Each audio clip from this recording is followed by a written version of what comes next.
اعوذ باللہ من الشیطان الرجیم بسم اللہ الرحمن الرحیم۔ نالج کنگ کے معزز ناظرین السلام علیکم۔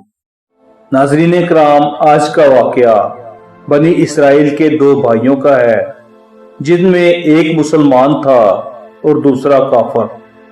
دونوں دریا کے شکاری تھے۔ کافر بت کو سجدہ کرتا تھا، مگر جب مچھلیوں کے لیے جال دریا میں ڈالتا تو اس قدر مچھلیاں آ جاتی کہ ان کو کھینچنا مشکل ہو جاتا۔ مگر مسلمان کے جال میں صرف ایک ہی مچھلی آتی تھی اور اسی پر صبر کے ساتھ خدا کا شکر ادا کرتا تھا۔ اتفاقاً ایک روز اس مسلمان کی بیوی نے اپنے مکان کی چھت پر جا کر دیکھا تو اس کی نظر کافر کی بیوی پر پڑی، جو زیور اور بہترین لباس سے آراستہ تھی۔ یہ دیکھ کر اس مسلمان کی بیوی کے دل میں یہ وسوسہ پیدا ہوا کہ کاش میں بھی ایسی ہی ہوتی۔ تو کافر کی بیوی بولی، تو اپنے شوہر کو آمادہ کر لے، وہ بھی میرے شوہر کے معبود یعنی بت کی عبادت کیا کرے، تاکہ تو بھی میری طرح مالدار ہو جائے۔ یہ سن کر مسلمان بھائی کی بیوی کچھ خوفزدہ سی ہو کر نیچے آئی، اور جب اس کا شوہر گھر آیا تو اس نے بیوی کا حال متغیر دیکھ کر دریافت کیا، آخر کیا بات ہے جس سے تو اس قدر غمزدہ معلوم ہوتی ہے؟ تو وہ کہنے لگی، بس میاں، یا تو تم مجھے طلاق دے دو یا اپنے بھائی کے معبود کی پرستش اختیار کرو۔ یہ سن کر اس کے شوہر نے کہا کہ خدا کی بندی، تو خدا سے نہیں ڈرتی؟ ایمان کی دولت کے بعد یہ کفر کی باتیں کرتی ہے۔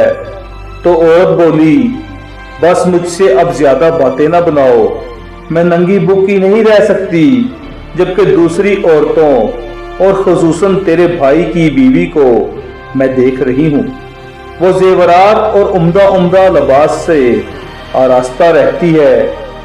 ناظرین کرام، جب اس مرد مومن نے دیکھا کہ عورت ضد پر اتر آئی ہے اور اس کا اسرار حد سے بڑھ چکا ہے، تو اس نے عورت کو تسلی دی، کہا، اچھا گھبرانے کی ضرورت نہیں ہے، میں کل سے کاریگروں اور مزدوروں میں جا کر محنت کر کے تمہیں روزانہ 2 درہم دیتا رہوں گا، تو اس سے اپنی حالت درست کر لینا۔ ناظرین کرام، یہ سن کر عورت کو کچھ تسکین حاصل ہوئی، اور سویرے ہی وہ مرد مومن مزدوری کی تلاش میں نکلا، لیکن کہیں اسے مزدوری نہیں ملی۔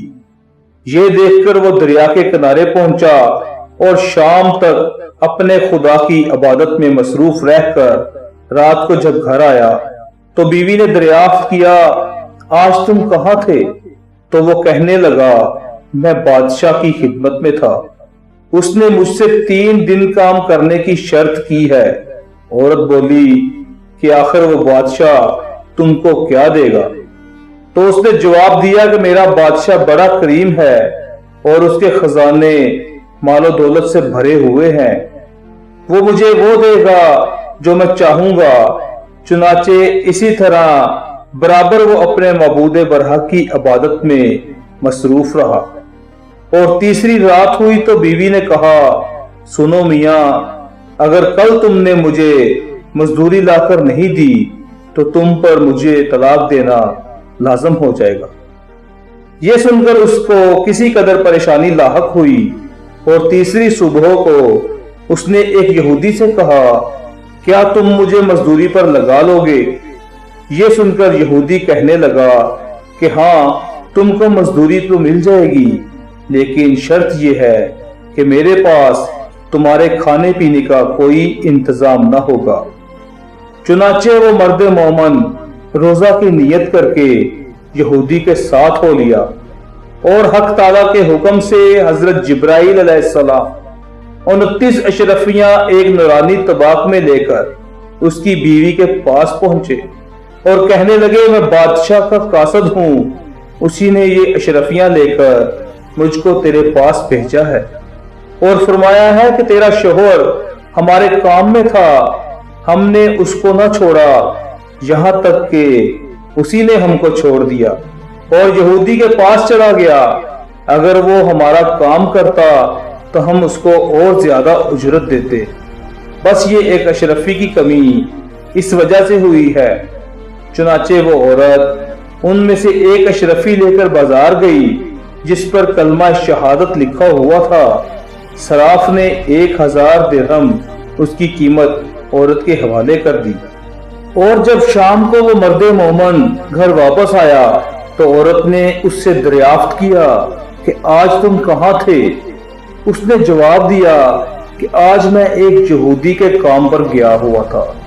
بیوی کہنے لگی کہ آخر بادشاہ کی خدمت ترک کر کے تم دوسرے کی خدمت کیوں کرتے ہو؟